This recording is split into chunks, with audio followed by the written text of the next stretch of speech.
दोस्तों इस छोटी सी क्लास में आज पढ़ेंगे सर्वनाम, जिसे इंग्लिश में बोलें तो प्रोनाउन। तो 10 सीएसटी क्लासेस की वोकल सीरीज में आज पढ़ेंगे सर्वनाम का कॉम्बो पैक, जिसमें थ्योरी प्लस प्रैक्टिस, वो भी कम से कम समय में। ठीक है दोस्तों, तो 10 सीएसटी क्लासेस की वोकल सीरीज में मैं आपका हार्दिक स्वागत करता हूँ। दोस्तों ये सीरीज यूपीएसआई, एसएससी जीडी और बीएसएफ एससीएम के लिए काफी कामगार साबित होने वाली है। तो दोस्तों सबसे पहले सर्वनाम होता क्या है? तो सर्वनाम की अगर परिभाषा देखें तो वैसे तो आप सब लोग जानते ही होंगे, लेकिन फिर भी अगर परिभाषा लिखें तो वे शब्द जो संज्ञा के स्थान पर वे शब्द जो संज्ञा के स्थान पर प्रयुक्त होते हैं वे शब्द जो संज्ञा के स्थान पर प्रयोग होते हैं और संज्ञा की पुनरावृत्ति को रोकते हैं। संज्ञा की पुनरावृत्ति को रोकते हैं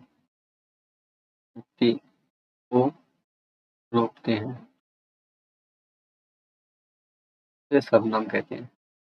ठीक है दोस्तों, आप दोस्तों इसका उदाहरण देखें तो राम विद्यालय जा रहा है, राम ईमानदार है। तो ये क्या है? संज्ञा, यानी राम विद्यालय जा रहा है, राम विद्यालय जा रहा है और राम ईमानदार है। तो ये फिर से भी तो बार बार संज्ञा आ रही है, तो इस संज्ञा को यहाँ से हटाएंगे।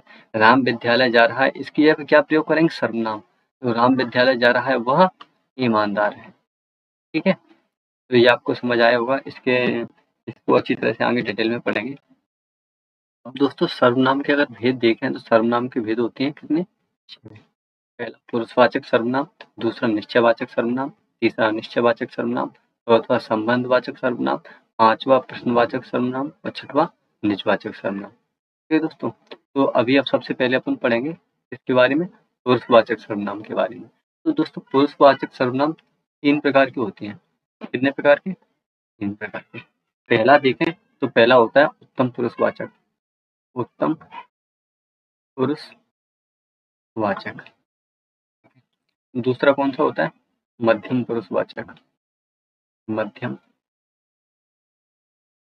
पुरुषवाचक। और तीसरा कौन सा होता है? अन्य पुरुषवाचक। अन्य पुरुषवाचक। ठीक है, अब दोस्तों अगर पहला उत्तम पुरुषवाचक देखें तो इसमें क्या आता है? तो उत्तम पुरुषवाचक में आता है, मैं कलर चेंज कर लेता हूँ थोड़ा, आपको अच्छी तरह समझ आएगा। उत्तम पुरुषवाचक में आता है मैं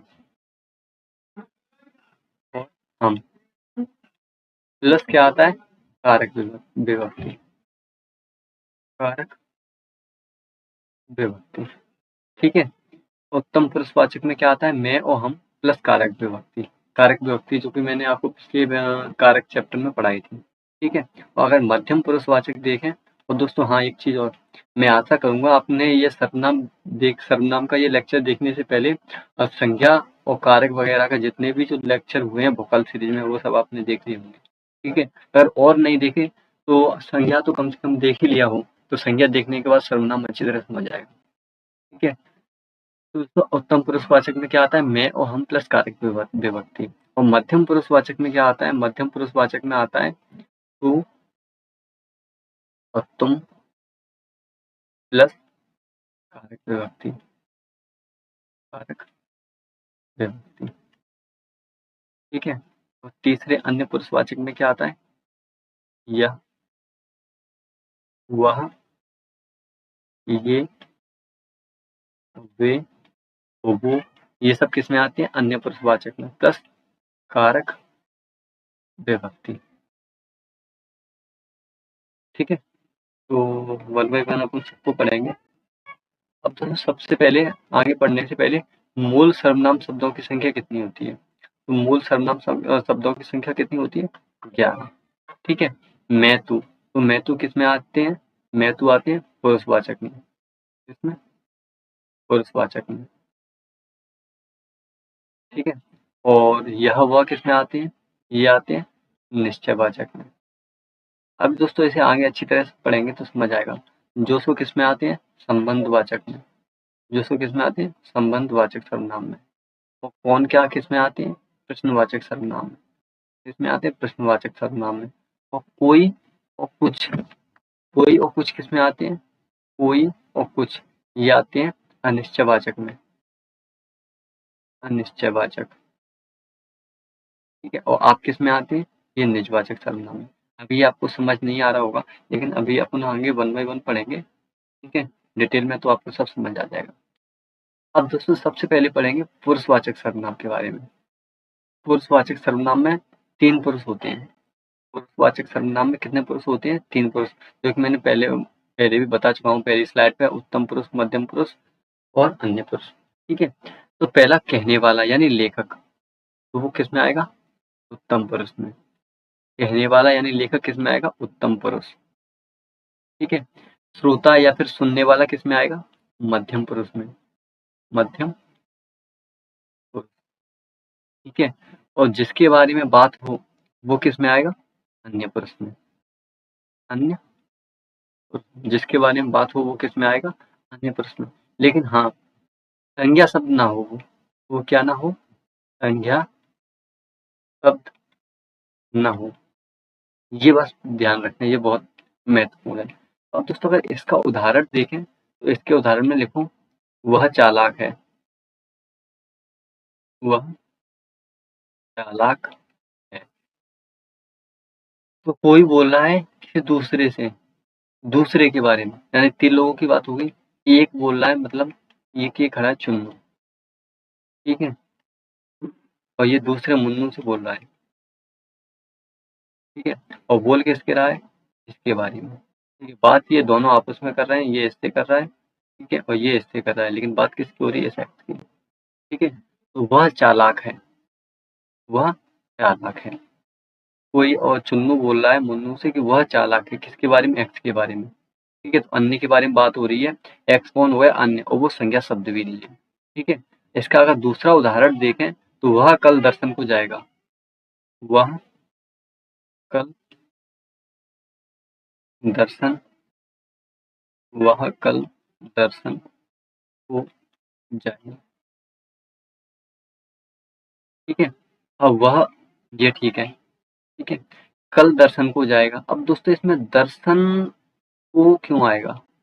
ये तो संज्ञा आ रहा है ना, संज्ञा अपन इसमें नहीं लगाएंगे, तो वह कल जाएगा। चुन्नू मुन्नू से बोल रहा है एक्स के बारे में कि वह कल दर्शन को जाएगा, लेकिन दर्शन तो संज्ञा है तो उसे ना लेंगे, तो वह कल जाएगा, ये इसका ठीक हो जाएगा वाक्य। ठीक है, अब आगे पढ़े निश्चयवाचक सर्वनाम के बारे में। तो निश्चयवाचक सर्वनाम में क्या होता है? निश्चित व्यक्ति या वस्तु का बोध होता है। निश्चयवाचक सर्वनाम में क्या होता है?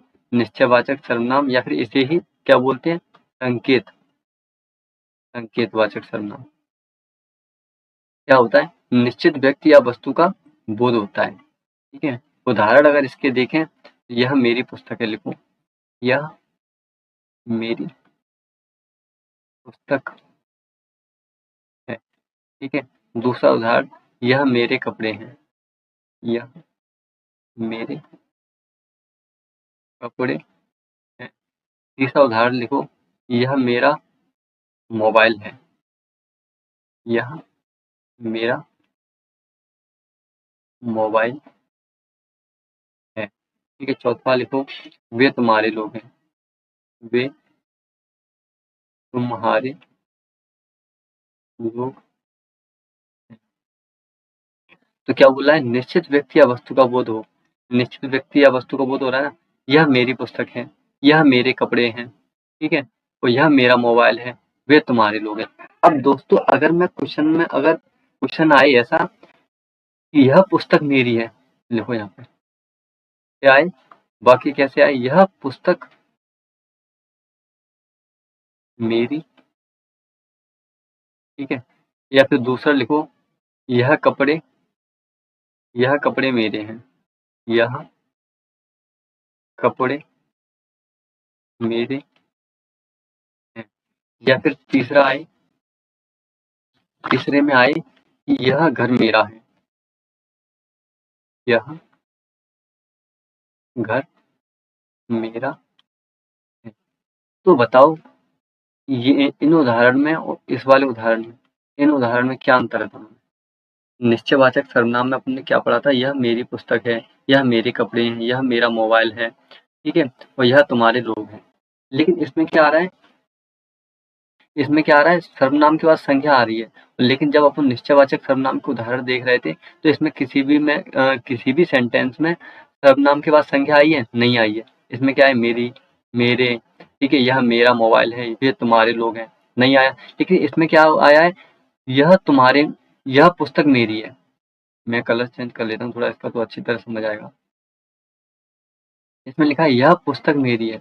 यहाँ पे क्या है? यह मेरी पुस्तक है। इस वाले सेंटेंस में क्या हो रहा है? सर्वनाम के ठीक बाद संज्ञा आ रही है। तो जब सर्वनाम के ठीक बाद संज्ञा आती है, तो वो क्या होता है? सार्वनामिक विशेषण। सार्वनामिक विशेषण। डेफिनेशन में देखो, तो वाक्य के शुरुआत में यदि सर्वनाम के बाद में संज्ञा आए, वाक्य के शुरुआत में यदि सर्वनाम के बाद में संज्ञा आए, तो क्या होता है? सार्वनामिक विशेषण। ठीक है? तो निश्चयवाचक सर्वनाम में क्या होता है? निश्चित व्यक्ति या वस्तु का बोध होता है, जैसे यह मेरी पुस्तक है, यह मेरे कपड़े हैं, यह मेरा मोबाइल है, तो वे तुम्हारे लोग हैं। तो ये किसमें आएगा? निश्चयवाचक सर्वनाम में। लेकिन अगर सेंटेंस ऐसा है, यह पुस्तक मेरी है, मतलब सर्वनाम के ठीक बाद अगर संज्ञा आ जाए, तो वो सार्वनामिक विशेषण होता है। जैसे यह कपड़े मेरे हैं, तो सर्वनाम के बाद क्या आ रहा है? कपड़े, यानी ये क्या है? संज्ञा। ये किसमें आएगा? सार्वनामिक विशेषण। क्या हो जाएगा? सार्वनामिक विशेषण। ठीक है? यह घर मेरा है, ये क्या हो जाएगा? इसमें सर्वनाम के ठीक बाद क्या आ रहा है? संज्ञा। तो क्या हो जाएगा? सार्वनामिक विशेषण। सार्वनामिक विशेषण। और दोस्तों अगर सेंटेंस लिखा हो कि यह मेरा घर है, तो वो किस में आएगा? यह मेरा घर है अगर पूछा जाए, यह मेरा घर है, तो वो किस में आएगा? निश्चयवाचक सर्वनाम। ठीक है? तो ये आपको अच्छी तरह समझ आ गया होगा निश्चयवाचक सर्वनाम। अब दोस्तों आगे पढ़ेंगे अनिश्चयवाचक सर्वनाम के बारे में। अनिश्चयवाचक सर्वनाम की अगर परिभाषा देखो, तो उसमें क्या लिखा है? अनिश्चित वस्तु या व्यक्ति के बारे में बताता है। अनिश्चित वस्तु या व्यक्ति के बारे में बताता है। ठीक है? जैसे इसका उदाहरण अगर देखें, तो इसके उदाहरण में लिखो, बाहर गेट पर कोई खड़ा है। बाहर दरवाजे पर कोई खड़ा है। ठीक है? अगर इसका दूसरा उदाहरण देखें, तो दूसरे उदाहरण में लिखो, कुछ दे दीजिए। कुछ दे दीजिए। अब दोस्तों इसमें अनिश्चितता दर्शाई जा रही है कि नहीं? ये क्या दे दीजिए? कुछ पता तो है नहीं। ठीक है? अब दोस्तों तीसरा उदाहरण लिखो, कोई गा रहा है। कोई गा रहा है। ठीक है? चौथा उदाहरण लिखो, स्वाद में कुछ कमी है। स्वाद में कुछ कमी है। ठीक है? पांचवा उदाहरण लिखो, मैं कहीं पर पहुंचा हूं। मैं कहीं पर पहुंचा हूं। ठीक है? अब दोस्तों अनिश्चयवाचक सर्वनाम में अपने क्या पढ़ा? अनिश्चित वस्तु या व्यक्ति के बारे में बताता है। तो वह बाहर बाहर दरवाजे पर कोई खड़ा है, अनिश्चितता दर्शाई जा रही है। कुछ दे दीजिए। ठीक है? कोई गा रहा है, स्वाद में कुछ कमी है, और क्या लिखा है? मैं कहीं पर पहुंचा हूँ। ये हो गया अनिश्चयवाचक सर्वनाम। लेकिन दोस्तों अनिश्चयवाचक सर्वनाम में भी होता है प्राणीवाचक या फिर वस्तुवाचक। तो याद रखिएगा, कोई और कुछ से पहचान करेंगे। अगर कोई आए, तो कोई से क्या तात्पर्य है? यानी प्राणीवाचक। कोई से होगा प्राणीवाचक। ठीक है? और कुछ से होगा क्या? वस्तुवाचक। कुछ से होगा वस्तुवाचक। ठीक है? अगर प्राणीवाचक है, तो वो क्या हो जाएगा? सजीव। सजीव के लिए, सजीव के लिए यानी जीवित के लिए। और दोस्तों अगर वस्तु हो जाएगा, तो वो किस लिए होगा? निर्जीव के लिए। निर्जीव के लिए। ठीक है? ये बात आपको समझ आई होगी। मैं फिर से बताऊं, तो कोई किसके लिए होता है? प्राणीवाचक के लिए। किसके लिए? प्राणीवाचक के लिए यानी सजीव के लिए। और कुछ किसके लिए होता है? वस्तुवाचक के लिए यानी निर्जीव के लिए। तो बाहर दरवाजे पर कोई खड़ा है। अगर बाहर दरवाजे पर कोई खड़ा है तो ये कौन सा होगा? प्राणीवाचक। कौन सा होगा? प्राणीवाचक। ठीक है? कुछ दे दीजिए और कुछ किसमें आएगा? निर्जीव के लिए, यानी बस ये क्या हो जाएगा? वस्तुवाचक। वस्तुवाचक। ठीक है? कोई गा रहा है तो कोई किसके लिए आएगा? कोई आएगा प्राणीवाचक के लिए। क्या? प्राणीवाचक। ठीक है? स्वाद में कुछ कमी है, स्वाद में कुछ कमी है तो ये किसके लिए आएगा? निर्जीव के लिए, यानी वस्तुवाचक। वस्तुवाचक। और मैं कहीं पर पहुंचा हूं, मैं कहीं पर पहुंचा हूं तो ये क्या हो जाएगा? स्थानवाचक। स्थानवाचक। तो दोस्तों ये आपको समझ आया होगा। अब दोस्तों आगे बढ़े तो प्रश्नवाचक सर्वनाम। अगर प्रश्नवाचक सर्वनाम देखें तो प्रश्नवाचक सर्वनाम क्या होता है? वे सर्वनाम जो प्रश्न पूछने के रूप में प्रयोग होते हैं। क्या? प्रश्न को पूछने के रूप में। तो इसका अगर उदाहरण देखें तो सीधा सीधा उदाहरण, बाहर दरवाजे पर कौन खड़ा है? बाहर दरवाजे पर कौन खड़ा है? ठीक है? दूसरा उदाहरण लिखो, यह काम कैसे हुआ? यह काम कैसे हुआ? ठीक है? तीसरा लिखो, मास्टर जी का क्या नाम है? मास्टर जी का क्या नाम है? ठीक है? और लिखो, आप चाय के साथ क्या लोगे? आप चाय के साथ क्या लोगे? ठीक है? और लिखो, दूध में क्या गिर गिर गया? दूध में क्या गिर गया? तो दोस्तों ये किसके उदाहरण है? प्रश्नवाचक सर्वनाम के। तो प्रश्नवाचक तो अलग दिख ही जाएगा, तो इसे तो आप पहचान ही लोगे डायरेक्ट। ठीक है? अब दोस्तों पांचवा संबंधवाचक सर्वनाम के बारे में अगर देखें तो जो शब्दों, शब्दांशों या फिर वाक्यों का संबंध बताए, जैसे जिसका का उसकी के साथ। ठीक है? जिससे उससे जो सो। जैसे उदाहरण में अगर देखें तो उदाहरण में लिखो, जिसकी लाठी उसकी भैंस। तो यहाँ पे लिखो, उदाहरण कहाँ पे लिखो? यहाँ। जिसकी लाठी, जिसकी लाठी उसकी भैंस। ठीक है? दूसरा लिखो, दूसरे उदाहरण में लिखो, जो आया है सो जाएगा। जो आया है तो जाएगा। ठीक है? तीसरा लिखो, जैसा बोओगे वैसा काटोगे। जैसा बोओगे वैसा काटोगे। ठीक है? चौथा लिखो, जो चाहे वो करो। जो चाहे वो करो। जो चाहे वह करो, वो करो या फिर सो करो, जो चाहे वो करो। ठीक है? और लिखो पांचवा। चलो अब मैं आगे बताता हूँ तुम्हें, पांचवे को छोड़ो, ये बहुत हो गए। जिसकी लाठी उसकी भैंस। ये डायरेक्ट संबंधवाचक सर्वनाम अलग दिख रहा है। जो आया है सो जाएगा, ये अलग दिख रहा है। जैसा बोओगे वैसा काटोगे, ये तुम्हें अलग दिख ही रहा है। जो चाहो वो करो। ठीक है? ये संबंधवाचक सर्वनाम अलग दिख रहे हैं। लेकिन दोस्तों संबंध वाचक की मैंने जब अपन ने संबंध कारक पढ़ा था, कारकों में संबंध कारक पढ़ा था, तो संबंध कारक का क्या कारक विभक्ति क्या थी? कारक विभक्ति क्या थी उसकी? मैं आपको कलर चेंज करके बताता हूँ। उसकी कारक विभक्ति अपन ने क्या पढ़ी थी? का की के।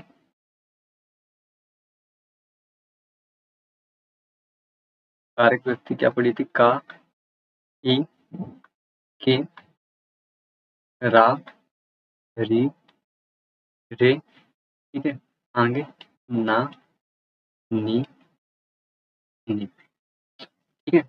अब जैसे मान लो कोई सेंटेंस लिखा है, वह मेरी पुस्तक है। वह मेरी पुस्तक है। ठीक है। अब दोस्तों वह की बात करें तो वह क्या होगा? वह तो हो गया निश्चयवाचक। क्या? निश्चयवाचक हो गया वह तो। लेकिन मेरी, मेरी ये किसमें आएगा? ये होगा संबंधवाचक। संबंध, संबंधवाचक। ठीक है, ये क्या हो गया? संबंधवाचक। जैसे लिखा है, वह मेरा भाई है। वह मेरा भाई है। ठीक है दोस्तों। अगर वह, तो वह किसमें आएगा ये? वह तो हो गया निश्चयवाचक सर, निश्चयवाचक सर्वनाम। ठीक है। मेरा भाई है, तो मेरा क्या होगा? मेरा किसके लिए प्रयोग हो रहा है? मेरा यानी संबंधवाचक, संबंधवाचक। ठीक है दोस्तों, अगर कोई डाउट हो रहा हो तो अब वीडियो को फिर से देखो तो समझ आ जाएगा। ठीक है। अब दोस्तों छठवां निजवाचक सर्वनाम के बारे में अगर देखें तो निजवाचक सर्वनाम में अपन क्या पढ़ेंगे? निजवाचक सर्वनाम की परिभाषा है, निजवाचक सर्वनाम की परिभाषा है, निज सेल्फ यानी जहाँ स्वयं, खुद, अपने आप, स्वतः आदि आए। जहाँ पे क्या? जहाँ स्वयं, खुद, अपने आप, स्वतः या फिर आदि आए, तो वो कौन सा होता है? निजवाचक सर्वनाम। अगर इसके उदाहरण देखें तो इसके उदाहरण में लिखो पहला, मेरी माताजी अपने आप खाना बनाती हैं। मेरी माता जी अपने आप खाना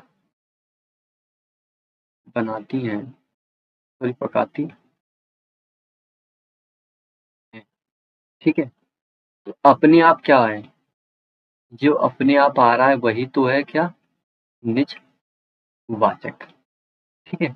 अब अगर इसका दूसरा उदाहरण देखें तो दूसरे उदाहरण में लिखो, माताजी आप आराम करो। माता जी आप आराम करो। ठीक है। तो ये किसमें आएगा? निजवाचक सर्वनाम में। किसमें आएगा? निजवाचक सर्वनाम में। ऐसा बिल्कुल नहीं, एकदम गलत। ये निजवाचक सर्वनाम में नहीं आएगा। आप किसमें आता है? आप, मैंने क्या बताया था, ये स्वयं सिर्फ अकेला आप है, तो आप किसमें आता है? आप आता है मध्यम, मध्यम पुरुषवाचक में। इसमें आता है मध्यम पुरुषवाचक। वीडियो की स्टार्टिंग में देखना। ठीक है। अगर तीसरा इसका उदाहरण देखें तो मैं स्वयं पिताजी को मना लूंगी। मैं स्वयं पिताजी को मना लूंगी। ठीक है। तो ये मैं स्वयं, इससे क्या तात्पर्य हो रहा है? ये निजवाचक सर्वनाम। ठीक है। चौथा उदाहरण देखें तो मैं खुद आ जाऊंगी। मैं खुद आ जाऊंगी। ठीक है दोस्तों, ये खुद से क्या तात्पर्य हो रहा है? निजवाचक सर्वनाम। अगर पांचवा देखें तो मैं अपने आप खाना बना लूंगी। मैं अपने आप खाना पका लूंगी, पका लूंगी। ठीक है। तो अपने आप से क्या हो रहा है? निजवाचक सर्वनाम। ठीक है दोस्तों। तो दोस्तों इस तरह अपन ने संज्ञा भी पढ़ा है और सर्वनाम भी अब कंप्लीट कर दिया। ठीक है। अब बारी किसकी है? विशेषण की। ठीक है। तो अगले लेक्चर में पढ़ेंगे किसके बारे में? विशेषण के बारे में। तो दोस्तों मैं आपसे आशा करूंगा कि आप आगे, ये आगे वाला लेक्चर देखने से पहले आप पिछले लेक्चर जरूर देखें। ठीक है। ठीक है दोस्तों, तो हम मिलते हैं अगली क्लास में। आज के लिए थैंक यू। राधे राधे।